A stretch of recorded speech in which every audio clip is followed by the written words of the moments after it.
Hello friends, എല്ലാവർക്കും good morning. അപ്പൊ ഇന്നത്തെ ഒരു സൂപ്പർ ഹിറ്റ് വിശേഷത്തിലേക്ക് എല്ലാവർക്കും സ്വാഗതം. അങ്ങനെ നമ്മുടെ ശ്രുതിയോട് ചോദിക്കുകയാണ്, എന്തായി അവിടുത്തെ ജോലി നീ രാജിവെച്ചു എന്ന് ചോദിച്ചപ്പോഴേക്കും, പിന്നല്ലാതെ അവിടുത്തെ ഞാൻ ജോലി രാജിവെക്കുകയും ചെയ്തു. എൻ്റെ മനസ്സിൽ തോന്നിയ കാര്യങ്ങൾ മുഴുവനും ഞാൻ അയാളുടെ മുഖത്ത് നോക്കി പറയുകയും ചെയ്തു. ആഹാ, നല്ല കുട്ടി, അങ്ങനെ തന്നെ വേണം, ഇത് തന്നെയാണ് ഞങ്ങളും പ്രതീക്ഷിച്ചത് എന്ന് ഈ അമ്മായി പറയുകയാണ്. അങ്ങനെ ഇവർ സംസാരിച്ചുകൊണ്ടിരിക്കുമ്പോഴാണ് ശ്യാമാണെങ്കിൽ ഡിങ് ടിങ് എന്ന് പറഞ്ഞുകൊണ്ട് കുറെ എന്തൊക്കെയോ ഉണ്ടാക്കിക്കൊണ്ട് വരികയാണ്. പക്ഷെ നമ്മൾ പ്രതീക്ഷിച്ച പോലെ അത് ജിലേബിയൊന്നുമല്ല. അങ്ങനെ അത് കാണിച്ചിട്ട് ഇത് കണ്ട് എന്താണെന്ന്, ഇതാണ് ഐസ്ക്രീം ഉണ്ട്, ഫ്രൂട്ട് സലാഡ് ഉണ്ട്, അങ്ങനെ കുറേ ഐറ്റംസ് ഉണ്ട്, ഇതൊക്കെ ഒന്ന് കഴിച്ചു നോക്കിക്കണ്ടേ.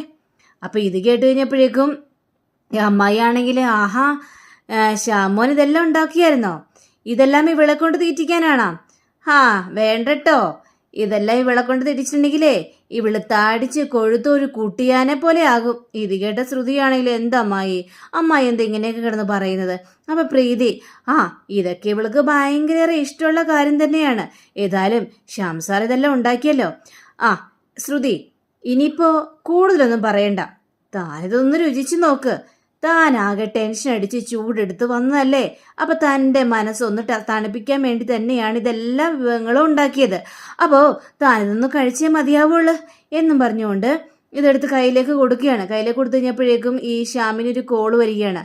ഇതൊന്ന് പിടിച്ചേ. അങ്ങനെ ശ്രുതി അത് മേടിക്കുകയാണ്. ശ്യാമ ഫോൺ എടുത്തുകൊണ്ട് അങ്ങോട്ട് പോവുകയും ചെയ്യാണ്. അപ്പോൾ ശ്രുതി അത് കഴിച്ചു നോക്കിയാണ്. ശ്രുതിക്ക് ഭയങ്കര ഇഷ്ടപ്പെടുകയാണ്. അതേപോലെ തന്നെ പ്രീതിയും അത് കഴിച്ചു നോക്കിയാണ്. അപ്പോൾ ശ്യാമിനോട് ഈ കൂട്ടുകാരന് ഈ കല്യാണക്കാര്യത്തെക്കുറിച്ചെല്ലാം സംസാരിക്കുകയാണ്. അപ്പോൾ കല്യാണക്കാര്യത്തെക്കുറിച്ച് സംസാരിച്ചു കഴിഞ്ഞപ്പോഴേക്കും, ശരിയാടാ, എപ്പോഴാ കല്യാണം? അപ്പോൾ കൂട്ടുകാരൻ തീരുമാനിച്ച വിവാഹം തന്നെയാണല്ലേ? എടാ, നമുക്കിഷ്ടപ്പെട്ട ഒരാളെ നമ്മൾ തന്നെ തിരഞ്ഞെടുക്കണം, നമുക്ക് മനസ്സിന് ഇഷ്ടപ്പെട്ട ഒരാളെ. അങ്ങനെയും പറഞ്ഞുകൊണ്ട് ഈ ശ്യാമ ശ്രുതിയാണോ നോക്കുന്നത് അല്ലെങ്കിൽ ദീപ്തിയാണോ നോക്കുന്നത്? ഒരു എത്തുംപിടിയും കിട്ടുന്നില്ല. രണ്ടുപേരിൽ ആരെയോ നോക്കുന്നുണ്ട്, അതുറപ്പുള്ള കാര്യം തന്നെയാണ്. ഈ രണ്ടുപേരിൽ ഒരാളെ നമ്മുടെ ശ്യാം സാറിന് ശരിക്കും ഇഷ്ടമാണ് താനും. അങ്ങനെ ശ്യാമ പറയുകയാണ്, എൻ്റെ ജീവിതത്തിൽ അങ്ങനെ ഒരു കാര്യം വന്നു കഴിഞ്ഞിട്ടുണ്ടെങ്കിൽ എനിക്കിഷ്ടപ്പെട്ട പെണ്ണിനെ തന്നെ ഞാൻ തിരഞ്ഞെടുക്കും എന്നിങ്ങനെ ഇവരെ നോക്കിക്കൊണ്ട് തന്നെ ശ്യാമ പറയുകയാണ്. അങ്ങനെ പറഞ്ഞുകൊണ്ട് ഫോൺ വെക്കുകയാണ്.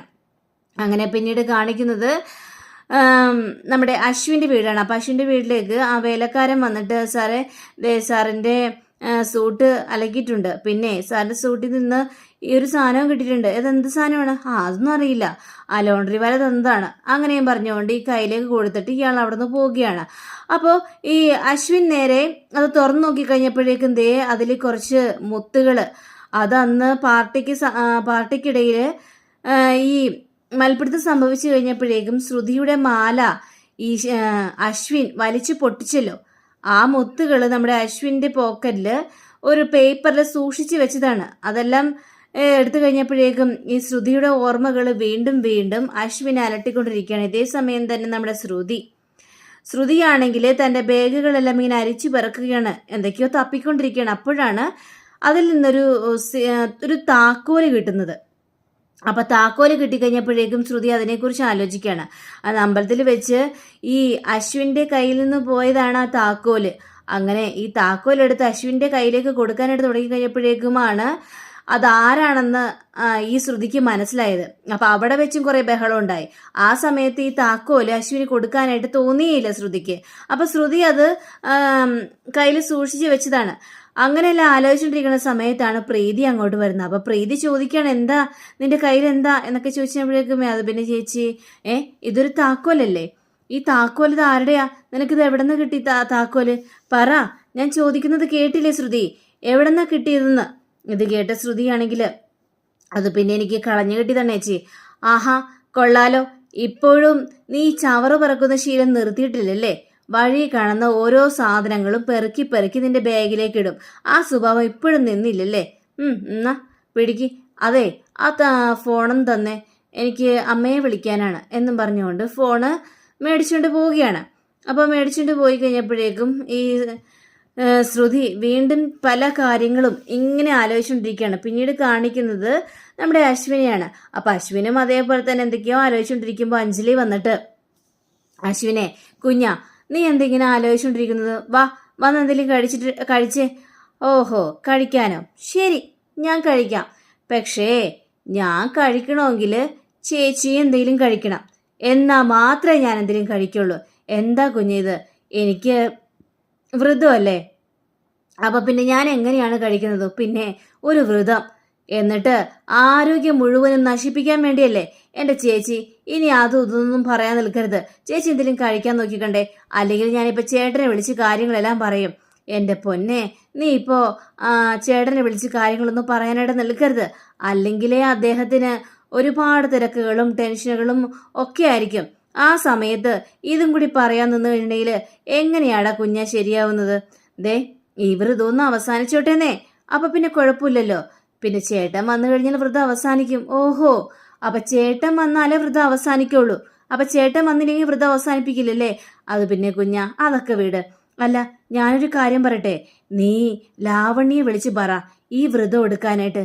അപ്പോ ഈ ലാവണ്യ വ്രതം എടുത്തെന്ന് അറിഞ്ഞു കഴിഞ്ഞിട്ടുണ്ടെങ്കിൽ മുത്തശ്ശിക്ക് ഭയങ്കര സന്തോഷവും. എന്താ, അത് നല്ലല്ലേ?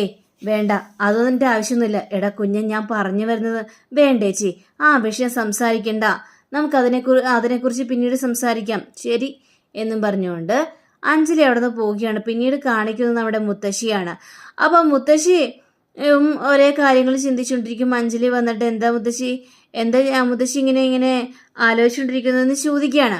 അപ്പം ഇത് കേട്ട് കഴിഞ്ഞപ്പോഴേക്കും ഞാൻ അവനെക്കുറിച്ച് ആലോചിച്ചാണ്, കുഞ്ഞിനെക്കുറിച്ച്. അവനെന്താ ഇങ്ങനെ? ആ പാവപ്പെട്ട പെണ്ണിനോട് എന്തിനാണ് അങ്ങനെ കിടന്ന് പെരുമാറിയത്? ആരോട്? ആ ശ്രുതിയോടെ. ആ ശ്രുതി ഒരു പാവം പെണ്ണല്ലേ, പിന്നെ അവളുടെ ധൈര്യം സമ്മതിച്ചു. അവന്റെ മുഖത്ത് നോക്കിയതല്ലേ നല്ല വർത്തമാനം പറഞ്ഞത്. എന്നാലും ഈ ലാവണ്യയെക്കുറിച്ച് ഓർക്കുമ്പോൾ എനിക്കാകെ കലിയും വരുന്നുണ്ട്. അവൻ എന്തു ഭാവിച്ചാണ്? ലാവണ്യെ പോലൊരു പെണ്ണിനെ ഈ വീട്ടിലേക്ക് കയറ്റാനായിട്ട് ഞാൻ സമ്മതിക്കില്ല അഞ്ജലി. ആ കാര്യം അവനോട് പറഞ്ഞ് മനസ്സിലാക്കി കൊടുത്തേര്. അവളെ പോലൊരു പെണ്ണ് കുഞ്ഞിന് ചേർന്നതല്ലാന്നേ. അവളെ പോലൊരു പെണ്ണ് ഈ കുടുംബത്തേക്ക് കയറി വന്നിട്ടുണ്ടെങ്കിൽ ഈ കുടുംബം രണ്ടാകും. അതെനിക്ക് ഉറപ്പുള്ള കാര്യം തന്നെയാണ്. പക്ഷെ മുത്തശ്ശി കുഞ്ഞിനോട് പറഞ്ഞു കഴിഞ്ഞിട്ടുണ്ടെങ്കിൽ എന്താ പറഞ്ഞാല്? ദേ, ഞാൻ ജീവിച്ചിരിക്കുന്നുണ്ടെങ്കിൽ അവളെ ഈ വീട്ടിൽ കയറ്റാനോ കുഞ്ഞിനോടൊപ്പം കഴിയാനോ ഞാൻ സമ്മതിക്കില്ല. ഇത് ഭഗവതിയാണ് സത്യം എന്ന് മുത്തശ്ശി തറപ്പിച്ച് പറയുകയാണ്. മുത്തശ്ശിയുടെ ആ വാക്ക് കേട്ട് കഴിഞ്ഞപ്പോഴേക്കും അഞ്ജലിക്ക് എന്തു പറയണമെന്ന് അറിയാൻ പാടാത്തൊരവസ്ഥ. ഏതായാലും മുത്തശ്ശി വാ, ഭക്ഷണം കഴിക്കുക എന്നും പറഞ്ഞുകൊണ്ട് അഞ്ജലി വിളിച്ചുകൊണ്ട് അവിടെ നിന്ന് പോവുകയാണ്. പക്ഷെ അഞ്ജലിക്കാണെങ്കിൽ ആകെ ടെൻഷൻ തോന്നുകയാണ്. പിന്നീട് കാണിക്കുന്ന നമ്മുടെ ശ്രുതിയാണ്. അപ്പൊ ശ്രുതി അടുക്കളയിൽ ഓരോ കാര്യങ്ങളെല്ലാം ചെയ്തുകൊണ്ടിരിക്കുകയാണ്. ആ സമയത്തും അശ്വിനെ കുറിച്ചുള്ള ചിന്തകളാണ് നമ്മുടെ ശ്രുതിയുടെ മനസ്സിൽ അലട്ടിക്കൊണ്ടിരിക്കുന്നത്. അപ്പോൾ പ്രീതി വന്നിട്ട്, നീ എന്താ ശ്രുതി, നീ എന്താ ഈ ആലോചിക്കുന്നത്? നീ ഇപ്പോഴും അയാളെക്കുറിച്ച് ആലോചിക്കുകയാണോ? അതേച്ചി, ഞാൻ അയാളെക്കുറിച്ച് തന്നെ ആലോചിക്കുകയാണ്. എന്തിന്? അതിന്റെ ആവശ്യം എന്തിനാ? ഇനി അയാളെക്കുറിച്ച് എന്തിനാ ആലോചിക്കുന്ന? അയാളുടെ ജോലി രാജിവെച്ചു. ഇനി അയാളുടെ ചിന്തകൾ നിന്റെ മനസ്സിൽ ഉണ്ടാകാനായിട്ട് പാടില്ല. വീണ്ടും വീണ്ടും അത് ആലോചിച്ച് ഇങ്ങനെ തല പുണ്ണാക്കാനായിട്ട് നിൽക്കരുത്. ഇല്ലേച്ചി, ഞാൻ അയാളെക്കുറിച്ച് മാത്രം എൻ്റെ മനസ്സിലേക്ക് ഇങ്ങനെ ഓർമ്മ വരുന്നത്. അയാളോട് ഞാൻ പറയാനുള്ളതെല്ലാം പറഞ്ഞു, പക്ഷേ എന്നിട്ടും ഒന്നും പറഞ്ഞു തീർന്നില്ല എന്നുള്ളൊരു ഫീലിംഗ് ആണ് എൻ്റെ മനസ്സിൽ. അയാളോട് എനിക്ക് ഇനിയും എന്തൊക്കെയോ പറയാനുള്ളത് പോലെ. എനിക്കൊരിക്കൽ കൂടി അയാളെ കാണാൻ ചേച്ചി, എന്നിട്ട് മുഖത്ത് നോക്കി കുറേ കാര്യങ്ങൾ ഇനിയും പറയണം. ദേ ശ്രുതി, നീ അനാവശ്യ കാര്യങ്ങളൊന്നും പറയാനായിട്ട് നിൽക്കരുത്. നീ ഒന്നും മിണ്ടാതിരിക്കുന്നുണ്ടോ ശ്രുതി? അയാളെ കാണണം പോലും, അയാളുടെ ഓർമ്മ പോലും വരാൻ പാടില്ല. അതാണ് ഏറ്റവും നല്ലത്. അതിനിടയിൽ കിടന്ന് അങ്ങനെയും പറഞ്ഞുകൊണ്ട് പ്രീതി അവിടെ നിന്ന് പോയി കഴിഞ്ഞപ്പോഴേക്കും നമ്മുടെ ശ്രുതിക്ക് കോള് വരികയാണ്. അത് അമ്മയുടെ കോളായിരുന്നു. അമ്മേ, എന്തൊക്കെയുണ്ട് അമ്മ വിശേഷം? അപ്പോൾ ഞാനല്ലേ ചോദിക്കേണ്ട അവിടുത്തെ വിശേഷങ്ങളല്ല, മോൾക്ക് എങ്ങനെയുണ്ട് എന്നൊക്കെ ചോദിച്ചപ്പോഴേക്കും എനിക്കിപ്പോൾ യാതൊരു കുഴപ്പമില്ല, ഞാൻ ജോലിയൊക്കെ രാജിവെച്ചില്ലേ, ഞാനത് അമ്മയോട് പറഞ്ഞ കാര്യങ്ങളല്ലേ എന്നും പറഞ്ഞുകൊണ്ട് ഇവർ ഭയങ്കര സംസാരമാണ്. അപ്പോഴാണ് പ്രീതി അങ്ങോട്ട് വരുന്നത്. അമ്മയാണെന്ന് ചോദിക്കുകയാണ്. അതെ അമ്മയാണ്, എനിക്കൊന്ന് കോള് നേടി എന്നും പറഞ്ഞ് കോൾ എടുത്ത് മേടിക്കുകയാണ്. അമ്മേ, അതെന്താ അമ്മേ ഞാൻ വിളിച്ചിട്ട് അമ്മ കോൾ എടുക്കാത്തത്? അങ്ങനെ അവർ രണ്ടുപേരും തമ്മിൽ ഇതൊക്കെ പറയുകയാണ്. അവൾക്ക് കുഴപ്പമൊന്നുമില്ല, അവൾ സന്തോഷത്തിലാണെന്നേ എന്നും പറഞ്ഞ്.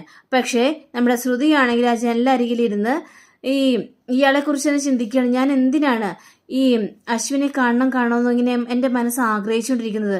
അല്ലെങ്കിലും അയാളെ കാണാതിരിക്കുന്നതല്ലേ നല്ലത്? അയാളുടെ മുഖം കണ്ടിട്ട് എന്താണ് പ്രയോജനം? വീണ്ടും പ്രശ്നങ്ങൾ ഉണ്ടാക്കാൻ വേണ്ടിയാണോ? എന്നാലും അയാളോട് എന്തൊക്കെയോ പറയണമെന്ന് എനിക്കൊരാഗ്രഹം. അങ്ങനെ ഇങ്ങനെ ചിന്തിച്ചുകൊണ്ടിരിക്കുമ്പോൾ പ്രീതി വന്നിട്ട്, ദേ അമ്മ നിന്നെക്കുറിച്ച് മാത്രമായിരുന്നു ചിന്തിച്ചുകൊണ്ടിരുന്നത്, ചോദിച്ചുകൊണ്ടിരുന്നത്. ഏതായാലും ഞാൻ അമ്മയോട് കാര്യങ്ങളെല്ലാം പറഞ്ഞിട്ടുണ്ട്. ശ്രുതി, ഞാൻ പറയുന്നു നീ കേൾക്കുന്നില്ലേ ശ്രുതി എന്നും പറഞ്ഞുകൊണ്ട് വിളിക്കുകയാണ്. ആ എന്തേച്ചി, നീ എന്താ ആലോചിച്ചുകൊണ്ടിരിക്കുകയാണ്? ഞാൻ അയാളെക്കുറിച്ച് തന്നെ ആലോചിച്ചുകൊണ്ടിരിക്കുകയാണ് ചേച്ചി. എന്തിന്? അതിൻ്റെ ആവശ്യം എന്തിനാണ് ചേച്ചി? ഞാൻ മറക്കാൻ ശ്രമിക്കുന്നുണ്ട്, പക്ഷേ അയാൾ എൻ്റെ മനസ്സിലേക്ക് കടന്നുകൂടി വരികയാണ് ചേച്ചി. ഞാൻ എത്രയ്ക്കോ പറയാൻ ശ്രമിച്ചിട്ടും അയാൾ എന്നോട് എന്തെല്ലാം ദ്രോഹങ്ങളാണ് ചെയ്തത്. എന്നെ സ്റ്റെയർ കേസിൽ നൊന്തിയിട്ട് ആ ഫംഗ്ഷനിൽ വെച്ച് അത്ര എന്നോട് മോശമായി പെരുമാറി. എന്നെ മഴയത്ത് നിർത്തി ഒരുപാടെല്ലാം വർക്കുകളെല്ലാം ചെയ്യിപ്പിച്ചു. അയാൾ എന്നോട് അത്രയും ദ്രോഹം ചെയ്താണ്. എന്നിട്ടും എൻ്റെ മനസ്സിൽ കിടന്നിങ്ങനെ തികട്ടി വരികയാണ്. എനിക്ക് അയാളെ കാണണം ചേച്ചി. കണ്ടിട്ട് എനിക്ക് 2 വർത്തമാനം പറയണം ചേച്ചി. അല്ലെങ്കിൽ എൻ്റെ മനസ്സിന് ഒരു സമാധാനം ഉണ്ടാവില്ല. അതാണ് എൻ്റെ ആഗ്രഹം ചേച്ചി എന്നൊക്കെ പറയാണ്. ദേ ശ്രുതി, നീ ആവശ്യമില്ലാത്ത കാര്യങ്ങളിൽ ചെന്ന് ഇടപെടാനായിട്ട് നിൽക്കരുത്. അയാളെ മറന്നേര്, അല്ലെങ്കിൽ ആകെ പ്രശ്നമാകുമെന്നും പറയുകയാണ്. ചേച്ചി, എനിക്കറിയാം, ഒരിക്കൽ കൂടി മാത്രം എനിക്ക് അയാളെ കണ്ടേ മതിയാവുള്ളൂ ചേച്ചി എന്നും പറഞ്ഞ് കാണിച്ചുകൊണ്ടാണ് നമ്മുടെ ഇന്നത്തെ ഇവിടെ അവസാനിച്ചിരിക്കുന്നത്. അപ്പോൾ അടുത്ത റിവിനെ കാത്തിരിക്കുക. സബ്സ്ക്രൈബ് ചെയ്യുക. എല്ലാവർക്കും നല്ലൊരു ദിനം ആശംസിച്ചു. നമസ്കാരം. താങ്ക്സ്. ബൈ.